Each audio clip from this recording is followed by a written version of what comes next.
You're listening to The Dead Prussian, a podcast about war and warfare. What are the attributes that make a good professional in any profession? Are their attributes the same as other professionals in different professions or even in the same profession? What about the people who use the services that a professional provides? How do they need to respond to certain attributes? Do they need attributes of their own? I don't have the answers, but I'm going to keep looking for them. G'day listeners, how are you going? It is Mick, your host of the only podcast out there named after a 19th century Prussian military thinker so far. Although I've heard rumours there's a few likely competition podcasts on their way out, but I'm sure they'll be good material and I'll just steal their guests if I need to. Thank you very much for tuning in to our comeback season. We've had some great hits for the episode on the redefining of the modern military with Pauline Shanks-Corinne, and also our episode with Brendan Taylor on how Asia goes to war. Today, we're going to go back to redefining the modern military. That's that book that I was telling you about that Nate, Finney and Tyrell Mayfield have written. It is out now. By the time you're listening to this show, it's not actually out whilst I'm recording, but that's okay. Check it out on Amazon or Book Depository. Thank you very much to all those listeners who participated in our poll as well. We will be switching our book services to Amazon because that's what you all want. You all being American, yous being Australian, that's what yous all want. Yous all. There we go. I've combined two languages together. Now let's get on to the topic of today. So today we're going to be discussing the attributes that make up a professional. As I said, this is part of that whole redefining the modern military piece that Nate and Ty have been hard at. So I've got a guest today who wrote a chapter in that book all about professional attributes and also the attributes of people who use professionals or are the clients of professionals. Keep your ear out for that term. So my guest today is Dr. Rebecca Johnson. She joined the Marine Corps War College as the Dean of Academics and Deputy Director in November 2015. She previously served on the faculty at the Command and Staff College from 2009 to 2015 and as the chair of the university's faculty council from 2012 to 2016. It's pretty impressive, but I don't know what it is. Now, also, before becoming to the Marine Corps University, Dr. Johnson taught at the Georgetown Public Policy Institute at Georgetown University, and from 2004 to 2008 was an assistant professor in the School of International Service at the American University. From 2003 to 2005, Dr. Johnson served as the academic director for the South Carolina Washington Fellows Program at the University of South Carolina. Dr. Johnson's current research explores how to develop and maintain moral fitness. Her most recent publication, Serving Two Masters When Professional Ethics Collides with Personal Morality, appeared in George Lucas's Routledge Handbook of Military Ethics 2015, and it's not the George Lucas you're thinking of. Her chapter, Ethical Requirements of the Profession, Obligations of the Professional, the Profession, and the Client, will appear in Nate and Ty's book that is now available through our bookstore. That's, of course, Redefining the Modern Military. Now, Dr. Johnson holds a BA in Government from the University of Texas, and that's at Austin, an MA in Government from Georgetown University, and a PhD in Government also from Georgetown University, and interestingly, a Master's of Divinity from Wesley Theological Seminary. Rebecca, thanks very much for coming on the show. Thanks so much for having me. I'm honored to join the Dead Prussian team. I'm glad you feel honoured. You should, because it's a very prestigious team. I don't know if everyone's aware that there's a saying out there that you haven't made it in national relations and national security spheres unless you've been on the show, but I'm sure it's a thing. Mostly I'm the one saying it, but it's okay. We'll see how we go. Now, Rebecca, before we start discussing the attributes of professionals and clients and I get really into some bad jokes, can you tell us a little bit about how you wound up starting off doing a BA in Austin, and then all of a sudden you're at the Marine Corps War College? Sure. So my undergraduate degree was on government, but it was in comparative politics. I focused on Russian political systems. And so when I started my PhD program, I had intended to continue that focus and moved into international relations and studied the transatlantic security relationship, wrote my PhD on multilateral peacekeeping in the Balkans, and graduated with my PhD in 2003, just a couple of months after we had invaded Iraq. And I was a research fellow at the Brookings Institution at the time. And I was just struck by this feeling of futility that we would sit around different tables in DC or London, Paris, Berlin, wherever. And so we would eat different cookies, but we would have the exact same conversations about the transatlantic relationship and how the United States had messed things up and things were never going to get better. And I realized that I just couldn't spend the next 30 plus years doing that. And so I thought about where I thought I could make a more significant contribution, and that was in the area of military ethics, that there were people doing good in this field already, but at that particular moment in our history, I really felt like we had an obligation to make morally sound decisions concerning where we send our troops to fight, which means where we're sending them to kill and die. And I felt that we had a profound obligation to make morally sound decisions concerning how we organize the armed forces, who gets in, what we do with them while we have them, what we do once you depart the armed forces and go back into civilian life. And I was incredibly fortunate to get a job teaching at the Command and Staff College at Marine Corps University, where I taught for 6.5 years.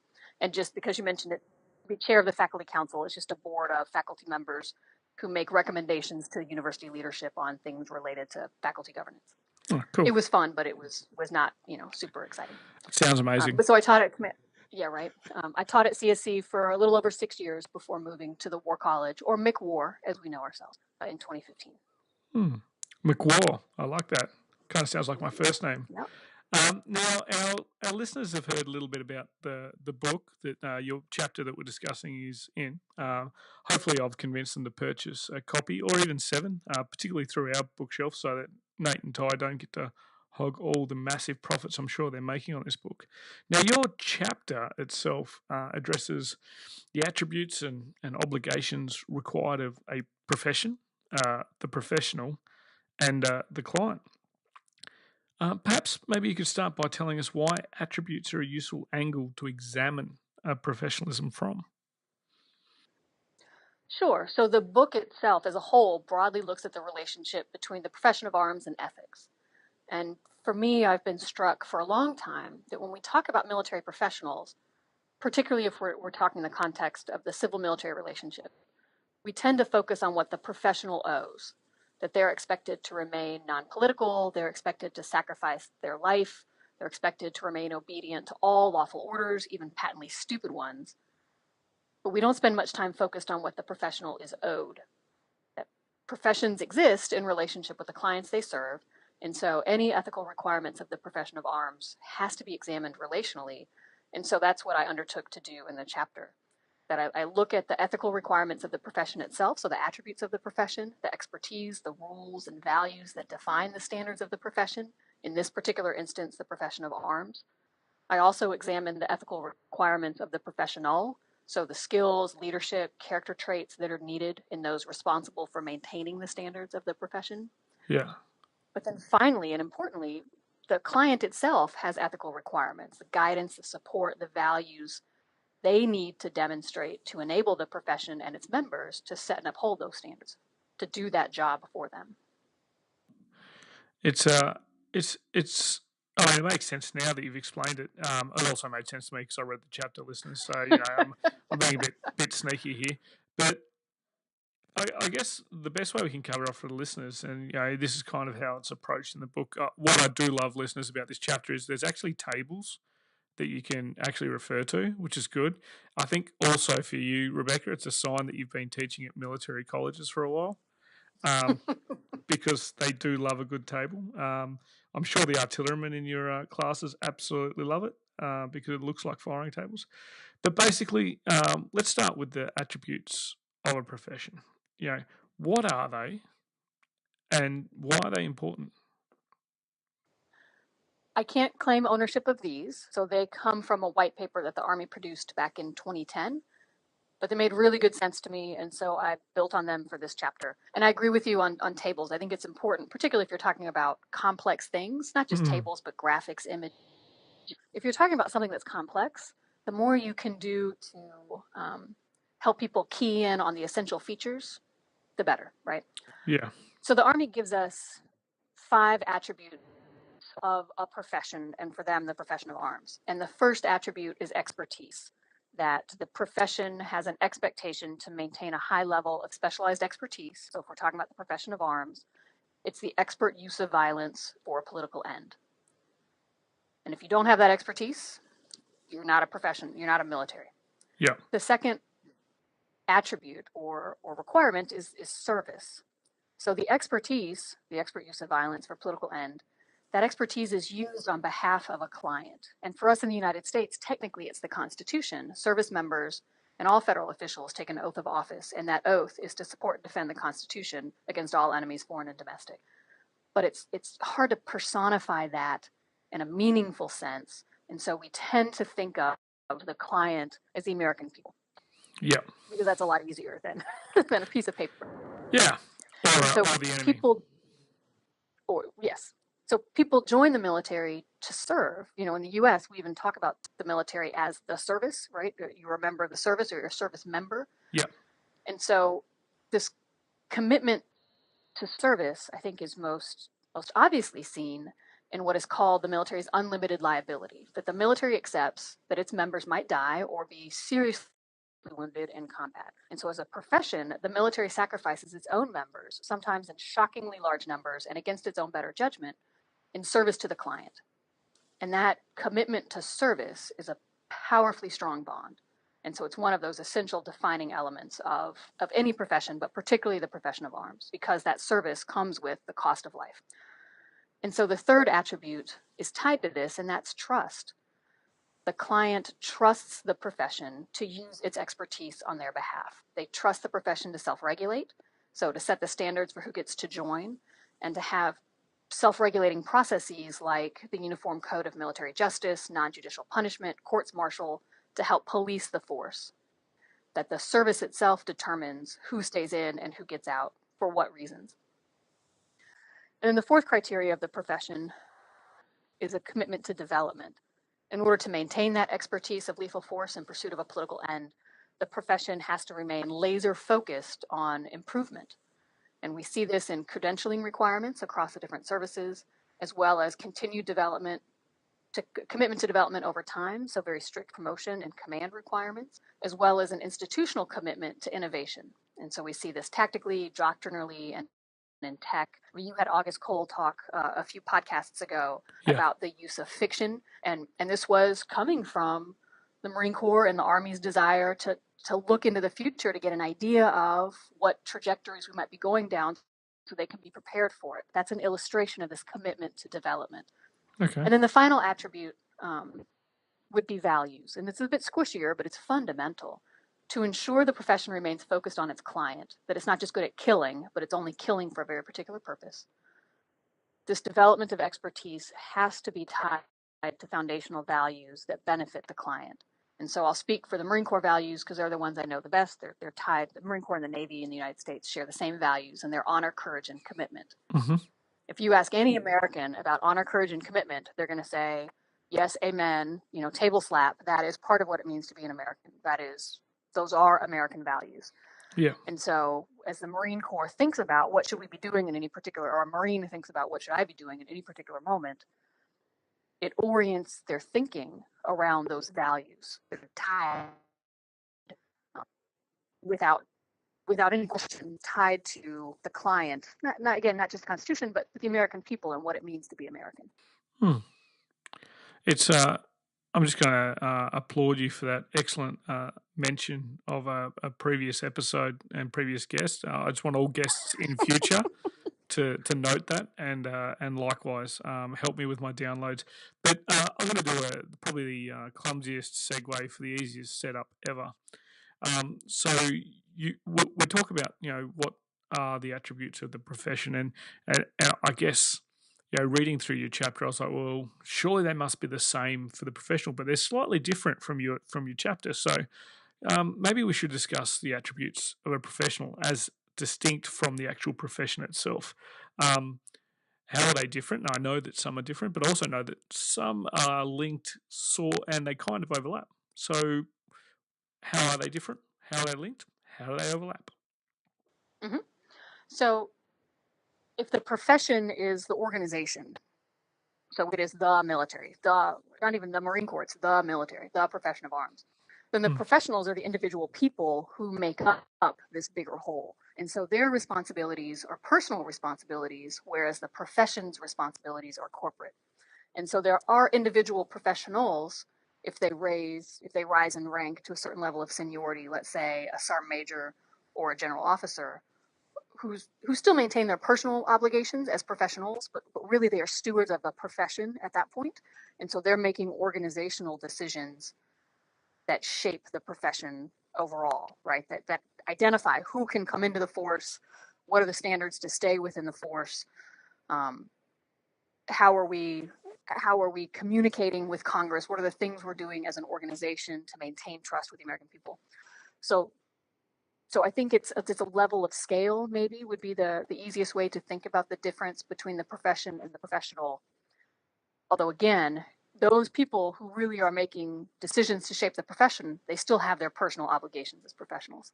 And the first of those obligations is skill. So if the profession is expertise, like corporate knowledge, the individual's obligation is to maintain and develop their skill. And that can be tactical skills, it can be operational, it can be strategic decision making. A fundamental skill would be judgment. So knowing when to follow the rules, when the rules shouldn't apply because the situation is sufficiently different, how to innovate, how to handle complex or murky situations. Fundamental responsibility of the professional is to develop that skill and continue to cultivate it over the course of their time in service. Trust is the same. So the profession maintains a trust relationship with the client. So do individual service members. And so we think of things like Abu Ghraib in the United States or sexual assault as a challenge in the United States military. We see those things as undermining our trust that the profession writ large has with the American people. And we see Congress responding to that violation of trust on the individuals violating the trust, that being seen as a corporate or profession violating the trust, and Congress, who regulates the military in the United States, responding with efforts to limit the military's autonomy to self-regulate. And so there were discussions here, it comes up from time to time, that Congress is discussing whether or not to remove UCMJ authority, so prosecution authority in cases of sexual assault. Typically, the commander of that unit would have the ability to prosecute for sexual assault. But the argument coming out of certain members of Congress today is that commanders have not shown themselves responsible in holding service members to account for sexual assault. And so it should move outside of the military, that prosecution should happen in civilian court. Some people say that this is political grandstanding. Maybe it is. I can't see into the hearts of members of Congress. But it's rooted in this idea, fundamentally, that military professionals have broken faith with the American people. They have violated the values they were supposed to uphold, and there are consequences for that, and that consequence is loss of autonomy. So the third requirement of the professional is that professionals have an ethical responsibility to develop those junior to them. So the institution writ large has the same commitment to continue to develop tactically, doctrinally, to innovate. Individuals have that same responsibility on a personal level, but particularly, unless you are the most buck private junior person in your organization, you are leading someone. And so this idea of leadership is that you're not only going to develop yourself, you're going to develop those subordinate to you. And the challenge today, particularly over the last 15, 16 years, is finding space for this development. That we've been so focused on the mission, the deployment cycles have been so crazy up until just a couple of years ago, that there hasn't been, other than kind of on-the-job training, right? There hasn't been a lot of focus and a lot of white space to really develop junior service members professionally. The fourth requirement is character. We talk about values of the profession, but we talk about individual character. And so I mentioned values when discussing this concept of trust. and how that has been violated in certain situations from time to time. But this trust violation is significant precisely because it demonstrates a character weakness in the professionals who are responsible for that violation of trust. So a soldier who ignores American values in the pursuit of lethality, that person might be incredibly effective as a killer, but they're not professionally able to serve the client because they're not upholding those values that maintain the relationship with the client. Mm-hmm. And then the final attribute of the professional, the idea of duty. For the service goal, it's the commitment of service, right? But for the individual, it's an obligation that we think of as duty, that professionals have an ethical responsibility to honor their duty to the client. And so they are duty bound to follow all lawful orders, to go where the service tells them to go, when the service tells them to go, even if that means missing birthdays or Christmas or the birth of a child or the death of a parent. That this is where we get the idea of sacrifice, that remaining duty bound is hard for the professional. I mean, it might be hard for the service as a whole, but where the rubber hits the road is in the individual decisions of actual soldiers, sailors, airmen, Marines, and it's hard. And so we value their commitment to duty, but it is a core feature of the individual professional because that's the sacrifice they have to make repeatedly over a career in service. And we move to the next one, which is interesting because the profession and the professional, you've used the U.S. Army manual. Let me have a look what it was. It was the U.S. Army white paper on the profession and the professional. But the client, from what I read in your article, these are the attributes that you've developed as your argument in the chapter. So the third category, for those listeners that weren't listening or just ignore me during my own show, thanks very much. The third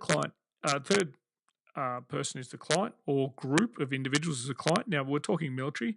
We talked about it before. We're not going to suggest that the client for the military is the enemy because it's a short-lived relationship. But the client in this instance is the community or the nation that military serves on behalf of.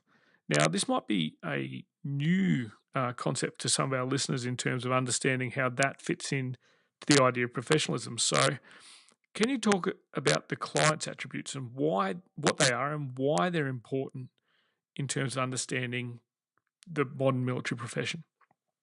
Sure, and this really was, for me, the most interesting part of the chapter because there's significantly less written on this than on the responsibilities of the profession or the attributes of the profession or the professional. And again, this is what drew me to this project, was the idea that the military serves something other than itself, right? It lives in a service relationship. It is duty bound to maintain that service relationship.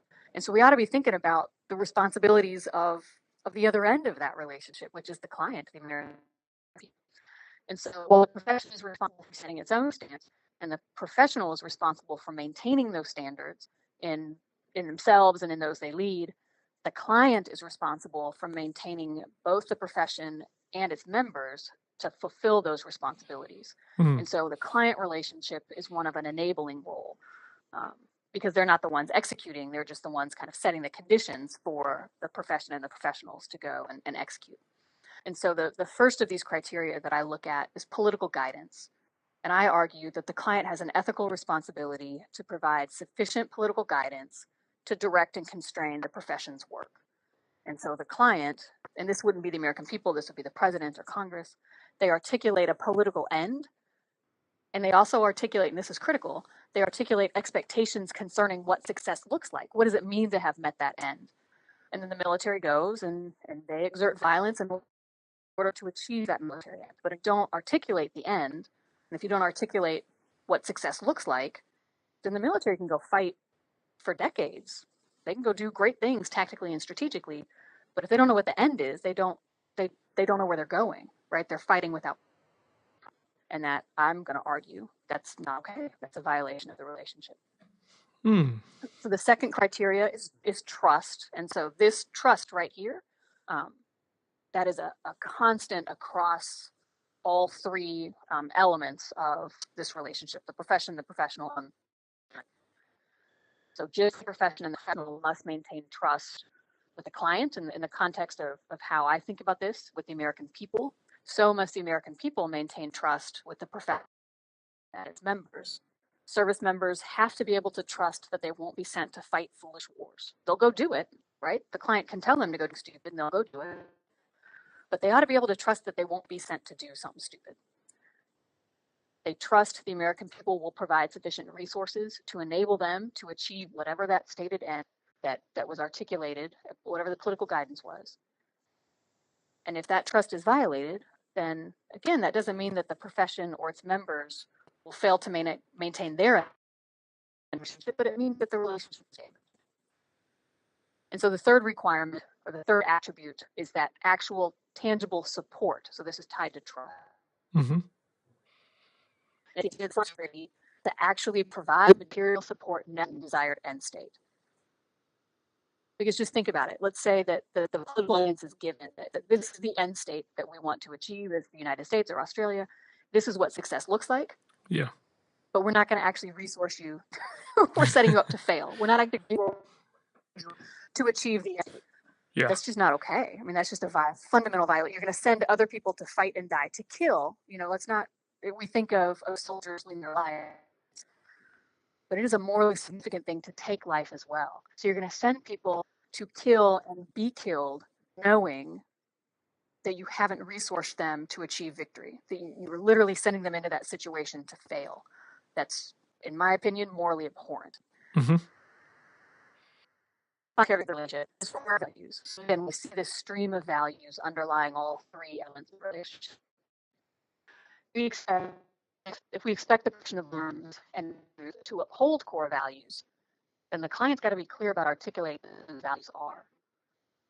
And we see instances of this in the United States context. Congress did this when it voted for the repeal of Don't Ask, Don't Tell to allow homosexuals to serve openly in the military. What Congress was saying was, prior to this time, Congress had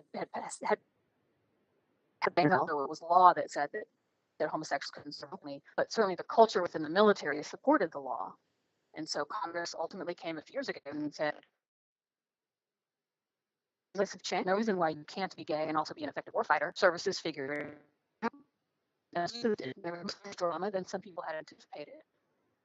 On the other end, and a more example for me, an ethicist, roughly half of Americans don't have a moral problem with torture.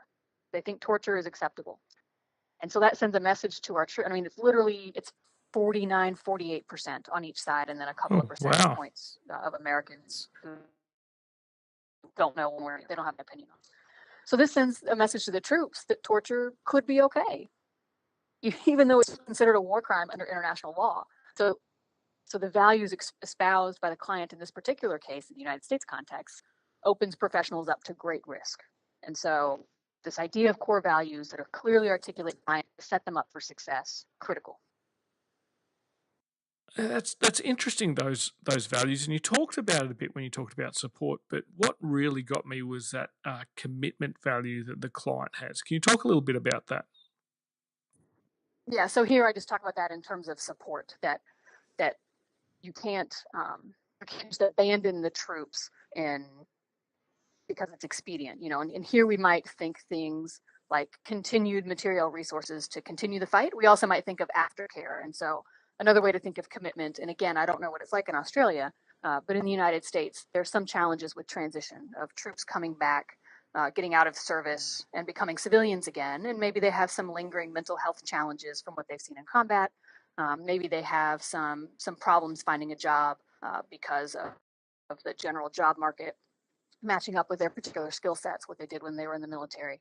But here the commitment would be, I articulate that the client, the American people, have an obligation to returning service members to make sure that they're able to reintegrate back into society in a way that is meaningful and effective. Because again, we're expecting great sacrifice of service members, and that sacrifice doesn't just flip off like a switch as soon as someone ends their service and either retires or just separates and becomes a civilian. Those costs are still present in that person, and so the client's obligation continues as well. Yeah, I found that a pretty interesting value when you wrote about it in the chapter, and we still have some way to go here in Australia, but there's a fair amount of effort being thrown behind transition, both from the institutions responsible and also from the non-profit sector. And I encourage listeners to get behind Soldier On Australia, which is one of the not-for-profits that's out there helping that transition. Now, Rebecca, we could sit here and discuss each of these attributes a little bit more in detail. Some of them seems like an absolute hornet's nest, and we're not going to talk about the torture statistics. I wasn't aware of those, and that's quite alarming, actually. But we have to get to the final question that every guest has on the show.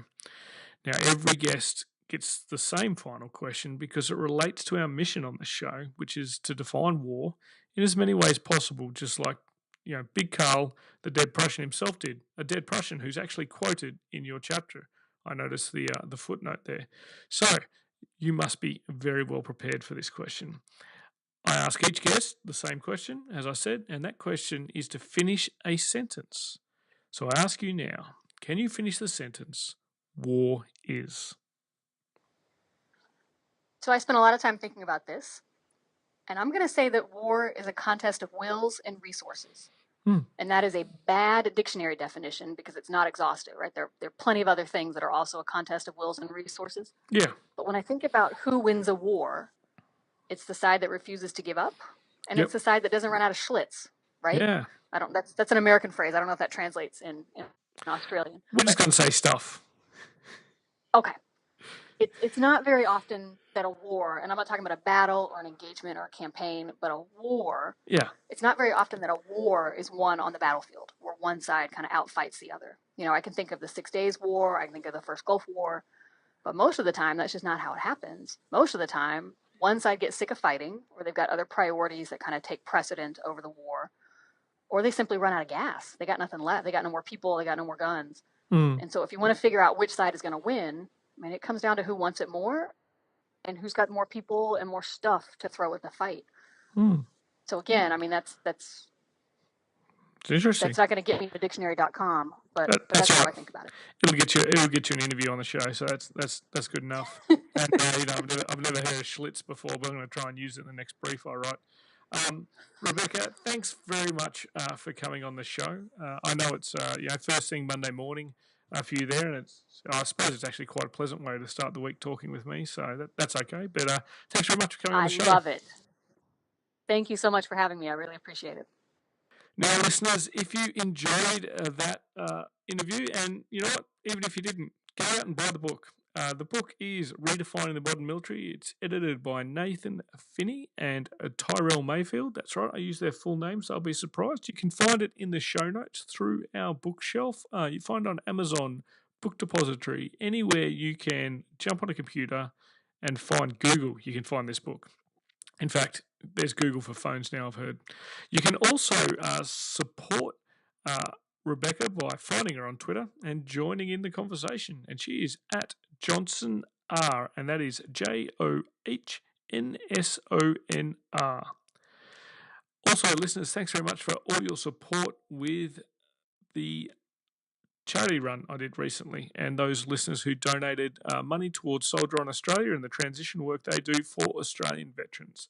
Thanks very much. It was quite a jog. I'm not sure if I set a land speed record or even my own land speed record, but I did have fun doing it. And finally, to our Patreon legends, thank you very much for your support. We have more bonus content coming out for you. And finally, until next time, listeners, grab a book and crack on. Join the conversation with us on Twitter at Dead Prussian Pod, on Facebook at the Dead Prussian page, or on our website www.thedeadprussian.com. All show notes for this episode, as well as copyright information, can be found on the website. The Dead Prussian podcast is written, produced and hosted by Mick Cook. It is co-produced by Amanda Levito. The music used throughout is Caught in the Beat by Broke for Free and is used under a Creative Commons Attribution license.